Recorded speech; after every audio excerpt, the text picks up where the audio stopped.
Welcome to the ISF podcast from the Information Security Forum, featuring timely conversations, practical insights, and resources for global cybersecurity professionals. I'm your host, Tavia Gilbert. Today's episode is a bit different from our normal interview format. Instead, we're featuring a presentation made by ISF CEO Steve Durbin on the CISO, Cyber, and the Board at the ISF's Nordic Spring Conference this May. This was a chapter meeting held for ISF members in the Nordic region. ISF holds meetings 3 times a year to give members in the same geographic region a confidential forum where they can network and exchange ideas.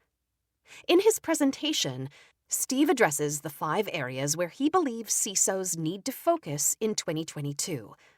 For our listeners who are CISOs or in a position where you regularly communicate with your board, you'll find some practical ideas to help you do that. For those of you who are closer to the beginning of your career in cyber, Steve offers some insights about the nature of the relationship between cybersecurity and the overall business that you'll find helpful as you look to develop skills relevant to the needs of your business. There are a couple of references to visuals Steve used during his presentation, and you can find links to those images in the show notes. Hello everybody, thanks very much for joining me today.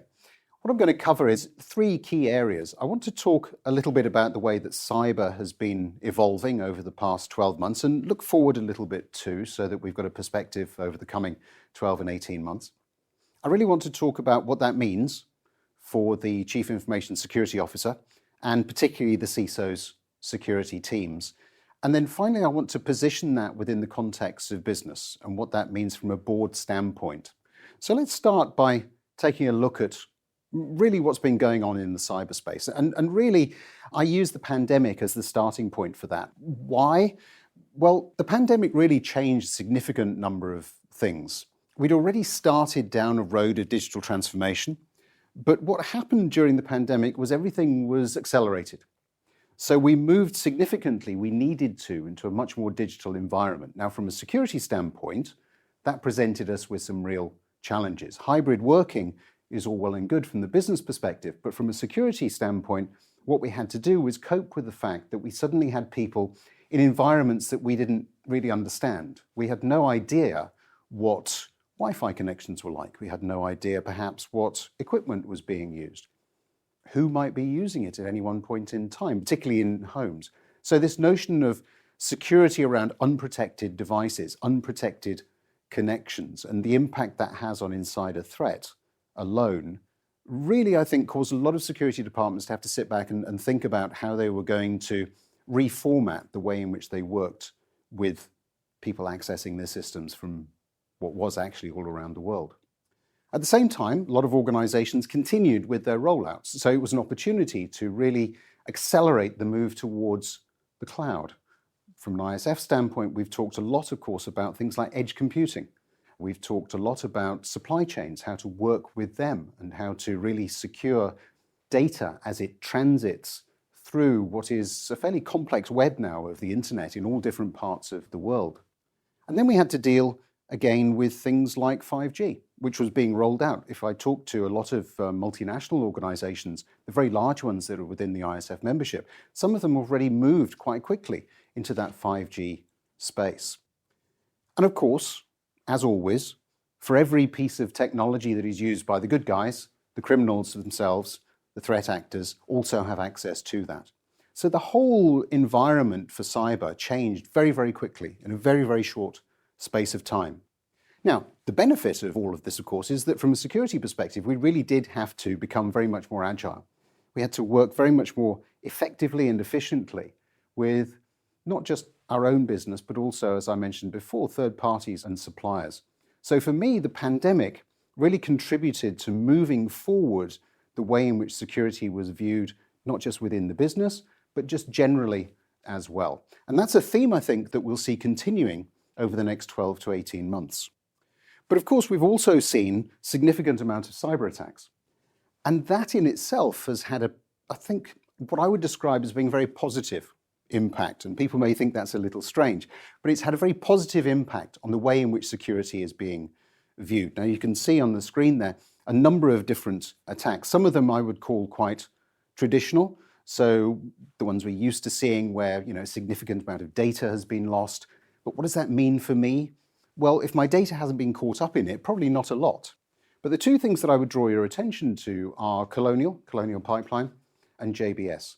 So if we look at Colonial first, that was in May 2021. For me, that was the first time probably that a significant cyber attack was really brought home to the average individual. If you think back to that, particularly if you're in the United States, you will have known that it was difficult, for instance, to get fuel for your car. So that's an example of a cyber attack that has moved out of the realms of pure cyber and has really moved into the physical. So it's impacting individuals. JBS, not dissimilar. JBS is one of the largest meat processing firms in the world, and it was forced to shut down facilities in the United States and Canada, Australia as well, because of a ransomware attack. So again, that resulted in a shortage of meat. So bringing things home to people really, I think, makes them understand better the impact that a cyber attack can have. What that has done, I think, is accentuate what some of us have been saying for a very long while, which is that cybersecurity isn't just an IT issue. It is very much a strategic imperative for boards, for officials, regulators, and the reality is that both the public and the private sector simply aren't ready for that growing cyber storm. Why? Because we don't have the resources. We're short on people.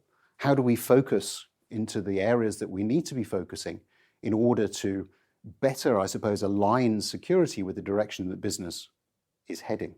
And I'll come back to that in a moment. So cyber attacks are continuing, will continue. And specifically, what am I bothered about? Well, malware, that's there. We know it's there. It's going to target user data. We're seeing it being used in fraud, phishing, of course. Ransomware, that remains a top concern for most organizations today. At the ISF, we're running a significant number of cybersecurity exercises using ransomware as a theme so that organizations are better equipped to deal with the day when that actually hits them. But the piece that bothers me probably the most, and I've talked about this a lot in the past, so those of you that have heard me talk about this before will know that this is a common theme of mine. The piece that worries me the most is that manipulation of data. Not so much the theft, but the manipulation. We're moving very much more into an environment where we are making business decisions based on data. We are moving into an environment where we're using artificial intelligence, where data integrity is absolutely critical. And so changing little elements of data to result perhaps in the wrong decision being made, or a decision that perhaps a malicious actor would like us to make being made, that's what really concerns me the most. And in addition, over the next 12 to 18 months, we're going to continue to see things like network intrusions. We're going to continue to see social engineering. None of that is going away. But as I say, the two elements I think that we're going to be focusing on, certainly ransomware, and then this more insidious sort of manipulation of data that will impact the way in which we actually go about performing our jobs. All of that, the CISO has to deal with. All of that, the security team has to deal with, in addition to the normal day job. And the piece that has changed for me, probably most, is this raising of awareness, understanding of the impact that cyber incidents have on the business. Now this graph, or two graphs that you can see here, this is not ISF, this is taken from the Allianz Risk Barometer. It's something that they do every year. And you can see here what business individuals, business leaders are most concerned about. Yes, it is cyber incidents. That's higher than natural catastrophes, higher than pandemic. But ransomware and that increase in ransomware coupled with data breaches are the sorts of things that are really occupying the minds of senior leaders in businesses today. And why is that? Well, very simply, it's because it can really knock you off your course. So you may well have the finest business strategy in the world, but it doesn't take very much to delay that, to knock that back, and the impact that that has both on shareholder value, both on employees, and also the direction that the company is taking shouldn't be underestimated. And that's really why cyber, I think, has risen to the level of interest that it has today. And all of that means that if cyber is moving that way, Security departments and CISOs need to move that way as well. No longer is it sufficient to be talking about cyber from an IT or technical perspective. We have to be linking it very much more with the business.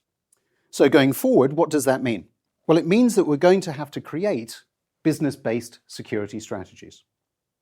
That combination of the post-pandemic and emerging security threats really requires us, I think, to take a fresh look at our security strategy, to really reassess it in the light of how the business, the organization, is trying to evolve over the coming 12, 18, 24 months. So that in the end, the security strategy is actually supportive of that overall organizational strategy. And no longer are they viewed separately. And that's good news. It's good news because it should put to rest once and for all this issue that security has had about how do we justify our existence, if you like, how do we justify resources, how do we demonstrate a return on investment, because we're aligning now very much more with the direction that the business is headed in.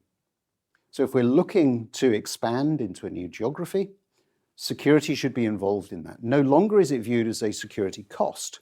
It's viewed as being intrinsic and implicit in the way in which we will go forward and expand our business. That makes life a lot easier from a resourcing perspective. The other change that we've seen is that boards in the main have now realized that security is a key issue. So they are asking very much more to understand how security is being played out in relation to that overall business strategy and direction the business is headed in. So what does a board actually need to know? Well, the board really is looking for assurance.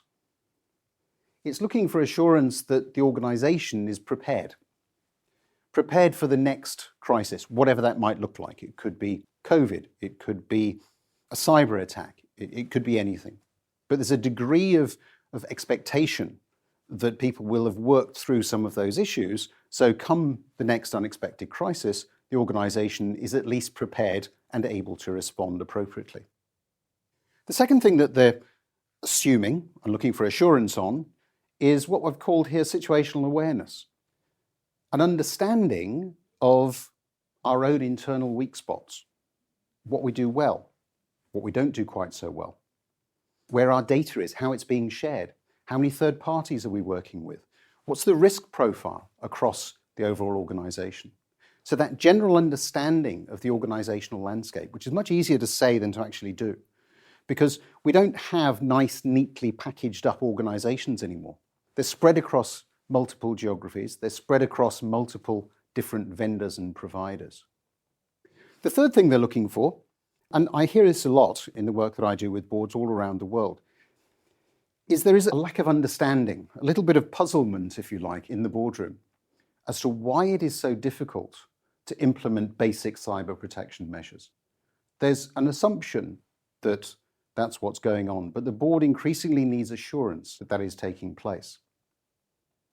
And we know that a large number of malware attacks and cyber attacks do stem from the fact that some of the basics haven't been done.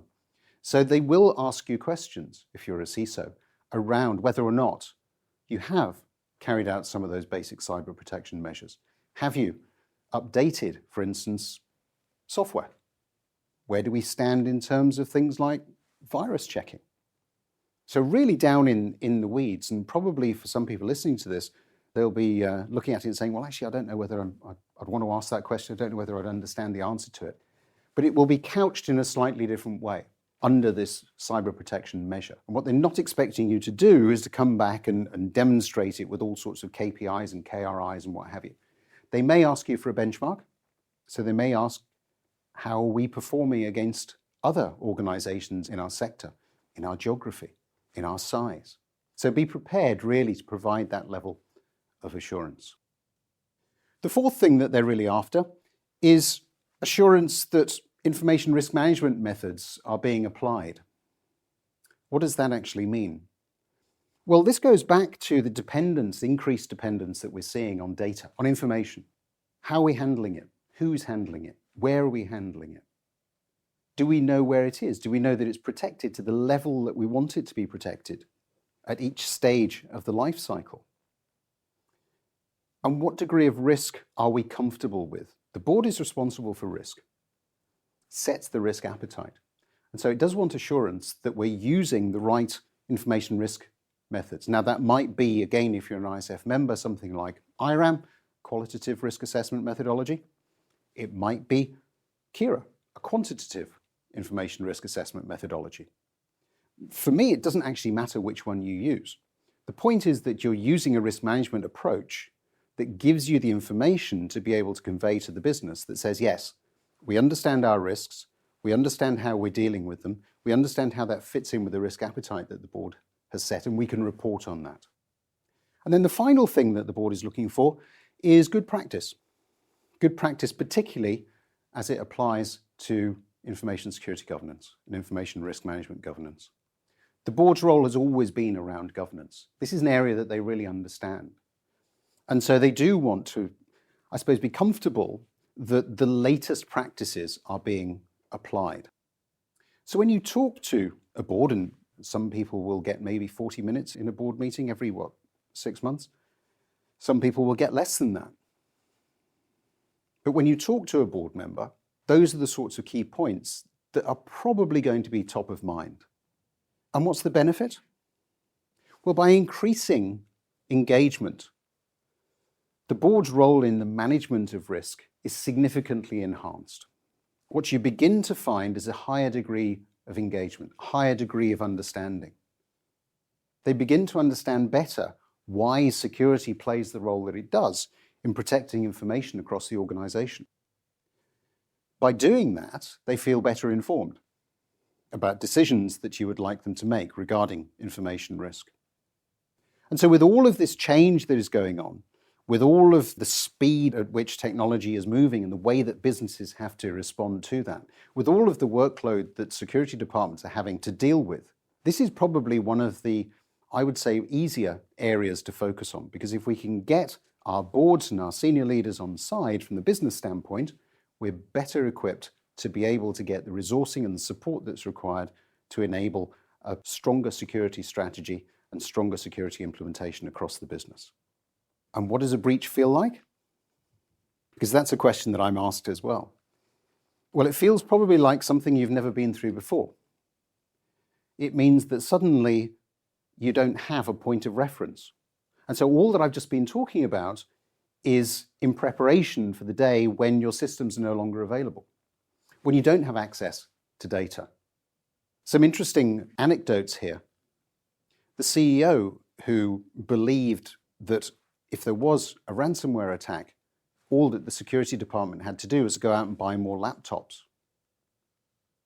That's a pointer to the fact that security hasn't done a good enough job about explaining some of the impact of attack. The best way of explaining it is, as some people do, is it takes you right the way back to the days when you didn't have computers, when you didn't have access to data. And if you start with that point, then you can begin to build up this highly resilient organization that is so important for the future. But you have to rehearse these things. You have to actually carry out security exercises. You have to involve and engage with business leaders in these exercises so that they can experience some of this, so that come the day when there is an attack, and there will be, they know how to respond. So let's take a look back at the areas that we need to be focusing on in 2022. And there are probably 5. The first one I've just been talking about, which is resilience. For me, that's probably the number one business priority. It is about how we identify and prioritize our critical assets. That's not do it once and forget about it. That is a constant process because those assets will change in value. They will continually move and morph, and they will have a different level of importance to the organization depending on what the organization is actually doing in its business cycle. But resilience can really improve your ability to respond. And that's the first thing we need to focus on. The second is about risk management, governance, and compliance. And a sound governance framework is absolutely key in this. We need to be able to identify the different changes that are taking place that impact our risk management profile, our risk appetite. We need to make sure that we've got the right governance structures that allow for us to be adaptable, agile in those environments. And we need to be compliant with the way in which regulations as well are changing. So this is very much about trying to combine an assessment of our internal activities with the requirements of the way in which the world might be changing, regulations might be changing, and bringing those two together. The third area is in technology. We have to keep technology risk within what I've called here acceptable limits. Now, if you think about the way that a lot of large organizations will be moving, we will be adapting to the use of 5G. We will be taking on board artificial intelligence. We will be rolling out cloud environments. We will be moving towards edge computing and a whole range of different things there. The role of security is not to prevent any of that happening. It's to design security in at the beginning so that the technology-related risks are kept under control and are understood. The fourth area is supply chain. I talk a lot about supply chain at the ISF. We have a significant number of tools that are available to our members to manage supply chain risk. But it's an all-pervasive risk. It exists everywhere. We're not going to stop working the way that we work. We work with third parties all the time in everything that we do. And we have to keep reviewing these potential threats, potential risks to our data at each and every stage that it's handed off to a third party. And there's an onus, I think, on large organizations to work very much more collaboratively with smaller ones, because the small organizations don't have the resources that are required to bring supply chain security to the level, perhaps, that we would expect from a large enterprise standpoint. So a lot more collaboration needed in that space. And then finally, I come to workforce. The world has changed significantly. The world of work has changed. We work in hybrid environments. We probably won't go back to anything that resembles what we had in a pre-pandemic era. Policies and procedures need to reflect that. We also need to pay special attention to mental health, to cyber fatigue. Spending hours staring at a screen all day, remote from work colleagues, is not an ideal way to get through the day. And so we have to change some of the ways in which we work as leaders, as managers. We also have to make sure that we are providing the right level of support, whether that be through training or other things, to people that we're asking, particularly in the security space, to work on some of the things I've just been talking about. Because increasingly, it's our people that are going to be the differentiator should an attack take place. You're not going to be able to fall back on artificial intelligence or machines and tools to get your business back up and running. It's your people that will do that, and so you have to prepare them for it. You have to work with them to make sure that they are best equipped for it. And if we can do all of that, then some of the other things I've just been talking about in terms of resilience and risk management and supply chain, for instance, to a certain extent will begin to take care of themselves. So that is all that I've got for you in this particular session. I hope you found that useful. I've talked about the way in which cyber has evolved, talked about some of the changes that's brought about from a security standpoint and some of the things we need to be looking out for, particularly the alignment of security very much more with the business, and then finished up there with just some key focus areas for you for the coming year. If you've got any questions or if you'd like to reach out and talk about any of the issues that I've covered, or perhaps those that I didn't cover that you felt that I should, then please do. There's also a range of ISF podcasts and webcasts that you can dip into. Whether or not you're a member doesn't really matter. They're freely available on the ISF public website. So thank you very much for your time, and I look forward to seeing you again on another ISF webcast in the not too distant future. Thanks very much. If anyone listening would like to reach out to Steve with questions or comments, you'll find his contact information in the show notes, along with links to past podcast episodes relevant to the subject of the CISO and communicating with the board. We'll be back next week with a discussion between Steve and Göran Wallis, CTO at Nordic Sweden, about AI and machine learning. Here's a preview. So we're creating huge amounts of data, massive volumes. We're increasing the velocity, the speed at which that data is being transitioned and shared. We're using cloud systems. We're using cyber physical systems, if you think about smart cities, for instance. Now, all of that digital transformation journey that very many people talk about, makes life very much more difficult, as I say, from a security standpoint. AI and machine learning and the tools associated with both of those really are helpful to the security professional because we simply don't have, as individuals, as humans, the ability to monitor the sheer volumes of data that we're talking about. And that's one of the reasons why, if we look at the overall market, the market for AI technology and tools between now and 2025 is probably going to increase by about $19 billion. So that gives you some insight into the scope that we're talking about and the overall number of different, I think, applications, tools, and things that we'll see coming along. We'll be back for the full conversation in a week.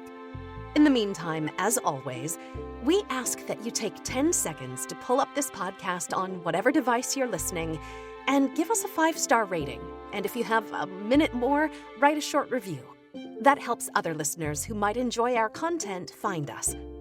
And if there's a topic or a question that you'd like us to cover in a future episode, let us know at securityforum.org, which is also where you can find that catalog of past video and podcast episodes, as well as ISF's research, practical tools, and guidance related to discussions like today's. The ISF podcast is produced by Talkbox and Tavia Gilbert, with music by Alexander Filipiak. Senior producer Katie Flood. Mix and master by Brian Barney. Thanks for listening.